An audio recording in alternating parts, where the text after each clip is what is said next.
আজকে আমি আপনাদেরকে দেখাবো কিভাবে লোকাল হোস্ট থেকে আমরা একটা লাইভ সার্ভারে একটা ওয়ার্ডপ্রেস ওয়েবসাইট হোস্ট করব।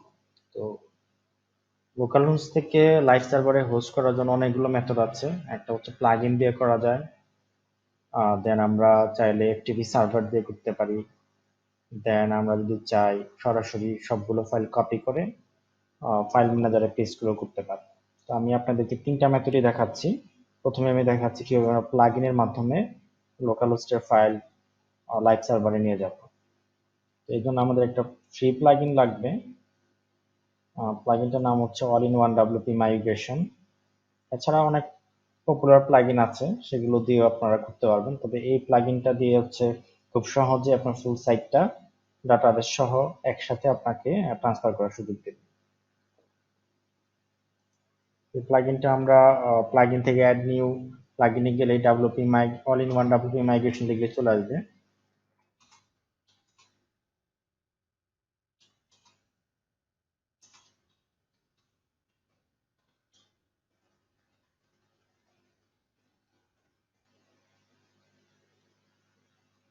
এই প্লাগইনটা 3 মিলিয়ন প্লাস অ্যাক্টিভ ইনস্টলেশন।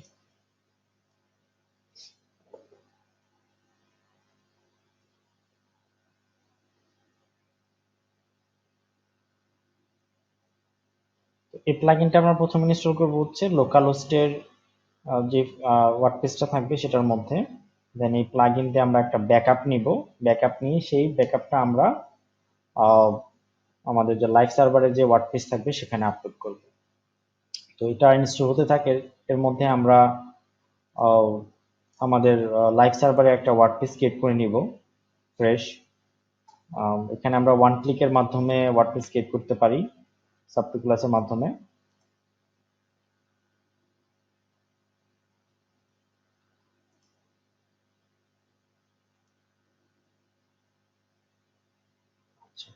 এখানে ইনস্টল থেকে ডাউন এরোতে ক্লিক করে আমরা কাস্টম ইনস্টলে চলে যাব। এখানে সাবডোমেনের মধ্যে, এটা যেহেতু আমার মেইন ডোমেন, আমরা একটা ফোল্ডার ক্রিয়েট করে সেখানে হচ্ছে আমাদের এই নতুন ওয়ার্ডপ্রেসটা ইনস্টল করব। ডাব্লিউপি নামে একটা ফোল্ডার ক্রিয়েট হবে, এসএসএল সহ থাক, এইচটিটিপিএস সহ, যা আছে তাই থাক, ইউজার নেম পাসওয়ার্ড অ্যাডমিন থাক, পাসওয়ার্ড একটু স্ট্রং করে দিতে হবে, না হলে এখন নিবে না। পাসওয়ার্ড @1 2 3 এটা দিলাম, আমরা সব কপি করে রাখলাম,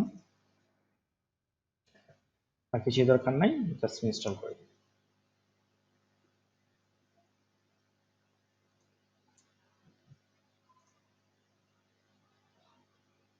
এর মধ্যে আমাদের প্লাগইনটা অ্যাক্টিভ হয়ে গেছে। তো এই প্লাগইন দিয়ে আমরা ব্যাকআপটাও নিয়ে নিই।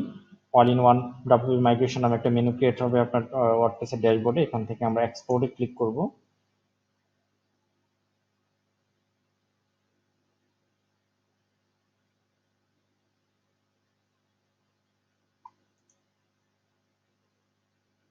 আমাদের ওয়ার্ডপ্রেসটা ইনস্টল হয়ে গেছে। তো এখানে জাস্ট এই লিঙ্কে ক্লিক করলে আমাদের অ্যাডমিনের ড্যাশবোর্ডে নিয়ে যাবে। এছাড়া আমরা ইউজার নেম পাসওয়ার্ড দিয়েও লগ ইন করতে পারবো।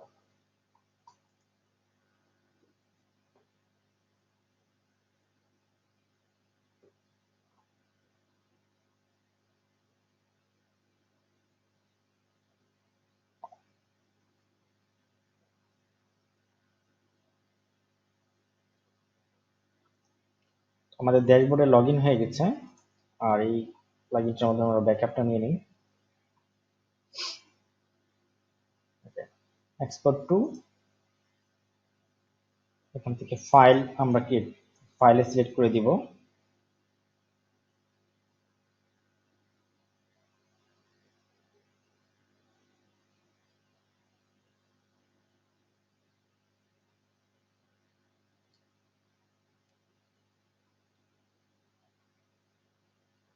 যদি ফাইল সাইজ অনেক বড় হয় এখানে একটু সময় নিবে।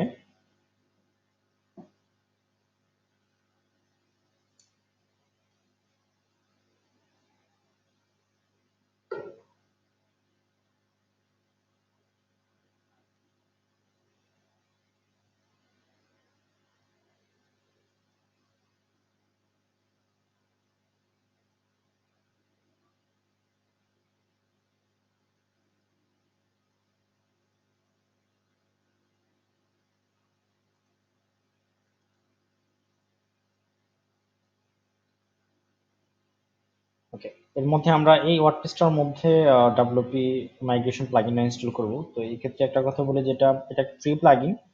তো এটা পেড ভার্সন আছে, ওদের একটা লিমিটেশন আছে আপলোড করার জন্য। 512 এমবির উপরে যখন আপনার ফাইল সাইজ হবে তখন হচ্ছে ওদের প্রিমিয়ামটা ইউজ করার জন্য আপনাকে বলবে, মানে একটা লিমিটেশন হচ্ছে 512 এমবি পর্যন্ত। তো দেখা যায় অনেক ক্লায়েন্টের সাইটে আমাদের এর চাইতে বেশি ফাইল সাইজ হতে পারে। তখন আমাদের কি করি না, আমরা কি প্রিমিয়ামটা ইউজ করব? তো তখন আমরা একটা টেকনিক অবলম্বন করতে পারি। সেটা হচ্ছে যে ওদের এটা যেটা আমরা ইনস্টল করলাম এটা হচ্ছে লেটেস্ট ভার্সন। ওদের যে ওল্ড একটা ভার্সন আছে সেই ভার্সনটা দিয়ে আমরা চাইলে সি প্যানেল থেকে ব্যাকআপটা আপলোড করে আমরা রিস্টোর করতে হয়। তো ওই ওল্ড যেই প্লাগইনটা সেটা আমি আপনাদেরকে দিয়ে দিব, গুগল ড্রাইভে আপনাদেরকে লিংক দিয়ে দিব, সেটা এখন আমি ইনস্টল করে নিই। Upload plugin, choose file,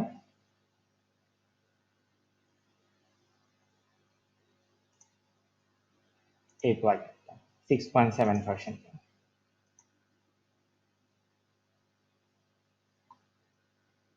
active. এটা অনেক বড় ফাইল সাইজ, এই জন্য একটু সময় নিচ্ছে।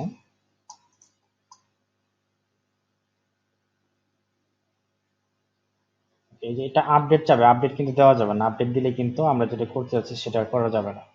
ওকে,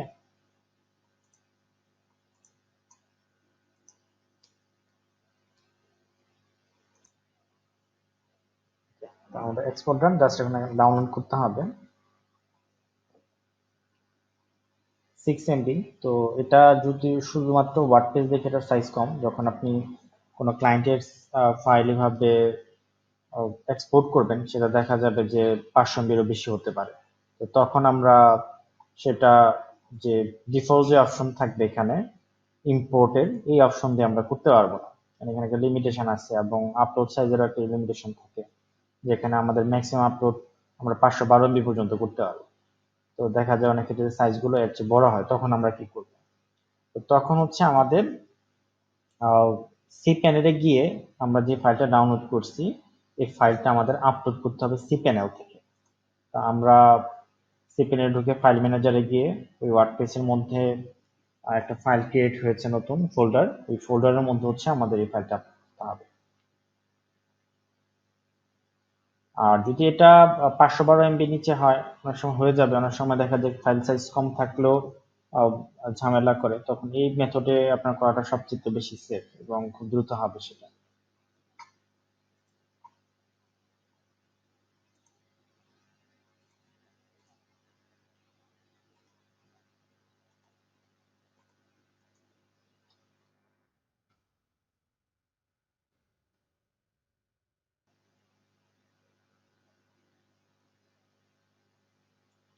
এটি করার জন্য অবশ্যই আপনার ক্লায়েন্টের কাছ থেকে সি প্যানেলের অ্যাক্সেস নিয়ে নিতে হবে।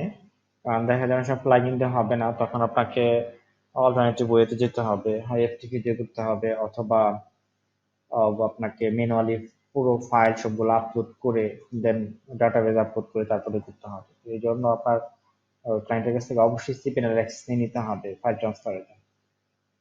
কেন আমরা যে ফাইল ম্যানেজারে যাই সি প্যানেল থেকে, আমাদের যে ওয়ার্ডপ্রেসটা আমরা ইনস্টল করেছিলাম নতুন, সেটা হচ্ছে ডাব্লিউপি নামে একটা সাব ফোল্ডারে। তো এই যে এই ফোল্ডারটা, এটার মধ্যে হচ্ছে আমাদের ওয়ার্ডপ্রেসটা ইনস্টল হয়েছিল। তো এখানে ডাব্লিউপি কন্টেন্টে যদি আমরা যাই, এখানে দেখেন all in one WP migration backup একটা নতুন ফোল্ডার এখানে ক্রিয়েট হচ্ছে। এই ফোল্ডারের মধ্যে হচ্ছে আমরা আমাদের সেই ডাউনলোড করা ফাইলটা আপলোড করব। আপলোড, সিলেক্ট, দেন আমরা যে ফোল্ডারে আমাদের ডাউনলোড করা হয়েছে সেই ফোল্ডারে চলে যাব।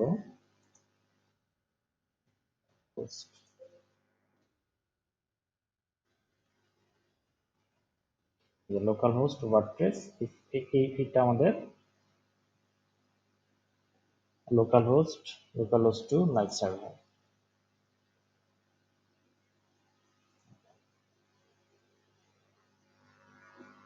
Upload done. দেন আমরা যদি আমাদের লাইভ ডোমেনে এখানে গিয়ে ব্যাকআপ নামে যে অপশনটা সেখানে যাই, আমরা দেখবো আমাদের যে ব্যাকআপ ফাইলটা সেখানে দেখা যাচ্ছে। জাস্ট এখান থেকে আমরা রিস্টোরে ক্লিক করব।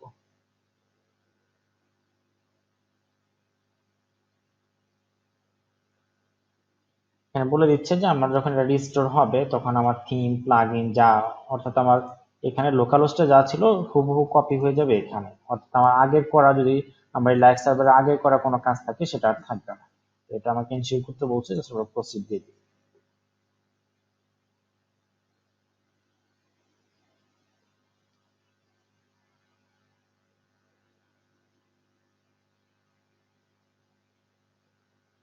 দেন হয়ে গেছে। তো এই ওয়েতে খুব দ্রুত আপনি ফাইল ট্রান্সফার করতে পারবেন প্লাগইন দিয়ে, এবং দেখা যায় আরো অনেকগুলো প্লাগইন আছে পপুলার, ডাব্লিউপিভিডি, আপফ্রন্ট, অনেকগুলো প্লাগইন আছে পপুলার ফাইল ব্যাকআপ এবং রিস্টোরের জন্য, লোকাল হোস্ট থেকে আপনার লাইভ সার্ভারে ট্রান্সফার করার জন্য। তবে এই প্লাগইনটা দিয়ে হচ্ছে আপনি খুব ঝামেলা ছাড়া খুব সহজে একটা ফাইলের মাধ্যমে আপনি পুরো সাইটটাকে ট্রান্সফার করে নিয়ে আসতে পারবেন। তো এটা রিস্টোর করার পরে আপনার পার্মালিঙ্কে গিয়ে, সেটিংস থেকে পার্মালিঙ্কে গিয়ে আমাদের একটা সেটিংস চেঞ্জ করতে হবে, নাহলে দেখা যায় অনেক লিঙ্ক ভেঙে যাবে।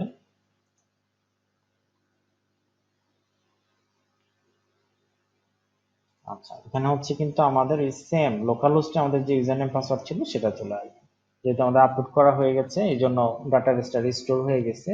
এখানে আবার আপনি এখানে রিসেট করতে বলছে।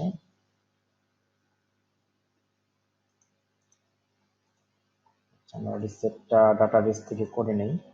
আমাদের এখানে মাই অ্যাডমিন থেকে পাসওয়ার্ডটা আমরা রিসেট করে নিই, যেহেতু এখানে ইজি পাসওয়ার্ড ছিল এই জন্য সেটা এখন বলতেছে যে এটা ভালনারেবল, পাসওয়ার্ডটা চেঞ্জ করার জন্য বলছে।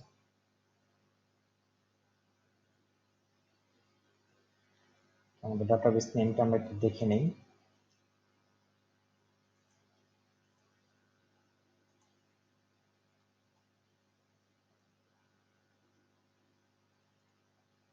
ডাটাবেস নেমটা দেখতে পারবো wp config ফাইলের মধ্যে।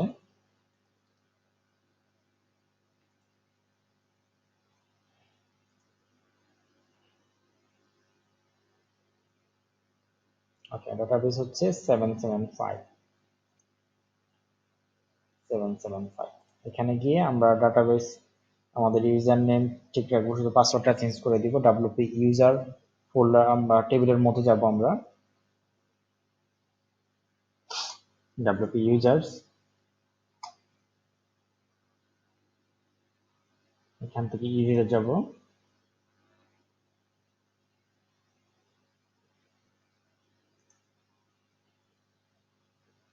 ওকে, পাসওয়ার্ডটা আমরা স্ট্রং পাসওয়ার্ড দিয়ে দিই, @123, তারপরে আবার দিলাম। এখান থেকে আমাদের ক্যারেক্টার সেট সিলেক্ট করে দিতে হবে MD5।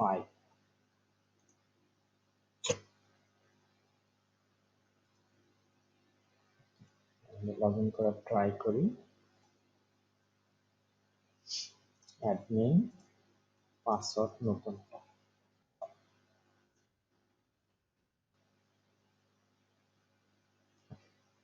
আমাদের লগ ইন হয়ে গেছে। এখন আমাদের এখান থেকে হচ্ছে পোস্ট নেমটা দিয়ে দিতে হবে, যখন আমরা লোকাল হোস্টে কোনো ফাইল আপলোড করব লাইভ সার্ভারে, প্লাগইন দিয়ে কমপ্লিট হওয়ার পরে দেন আমাদের হচ্ছে পার্মালিঙ্ক থেকে পোস্ট নেমটা সিলেক্ট করে দিতে হবে, দেন আমাদের সবগুলো লিঙ্ক কাজ করবে। ওকে, এটা ছিল হচ্ছে প্লাগইন দিয়ে। দেন আমরা এফটিপি দিয়ে দেখব কিভাবে আমরা এফটিপি দিয়ে করতে পারি। আমরা যদি আমার সি প্যানেলে যাই, সেখানে এফটিপি নামে একটা অপশন আছে।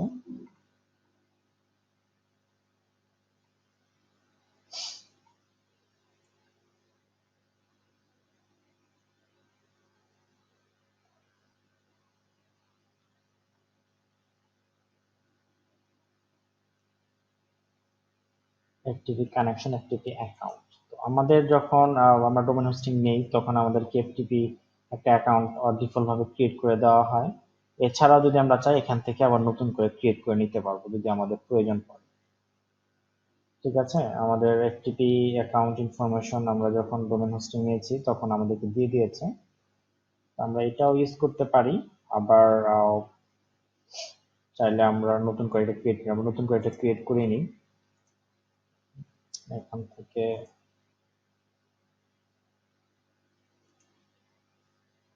ফ্রিল্যান্সার ফ্রিল্যান্সার করে এটা থাক, পাসওয়ার্ড সেম পাসওয়ার্ডটাই রাখি, 100% করতে হবে এটা।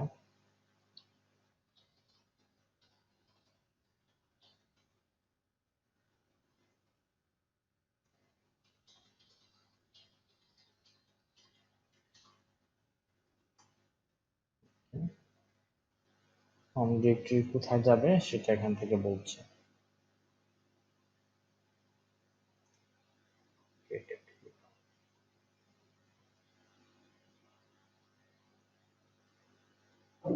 Okay, আমাদের এটা ক্রিয়েট হয়ে গেল অ্যাকাউন্টটা।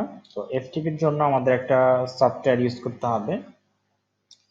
তো সেই সফটওয়্যারটার নাম হচ্ছে ফ্রি সফটওয়্যার ফাইল জিলা।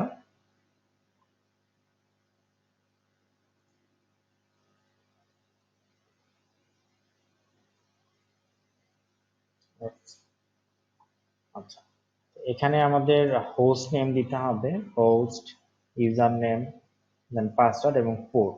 পোর্টের ক্ষেত্রে হচ্ছে আমরা যদি এসএসএল পোর্ট ইউজ করি তাহলে হচ্ছে আমাদের পোর্ট হবে 21, আর আমরা যদি এসএসএল ছাড়া ইউজ করি তাহলে হবে হচ্ছে 22।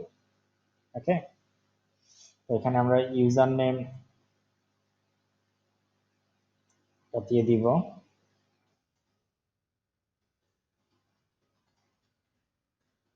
এফটিপি সার্ভার, এফটিপি ডট ডোমেনের নাম হবে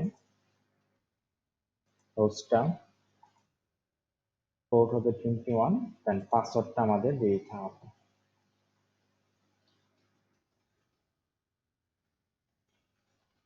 পোর্ট 21, দেন কুইক কানেক্ট।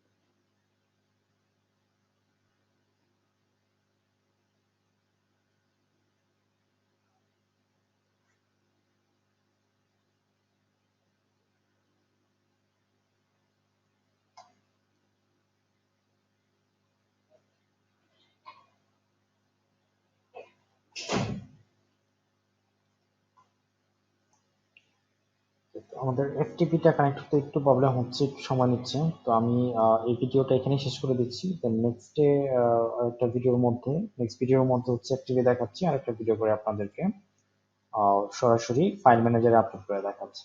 ধন্যবাদ সবাইকে, আসসালামু আলাইকুম।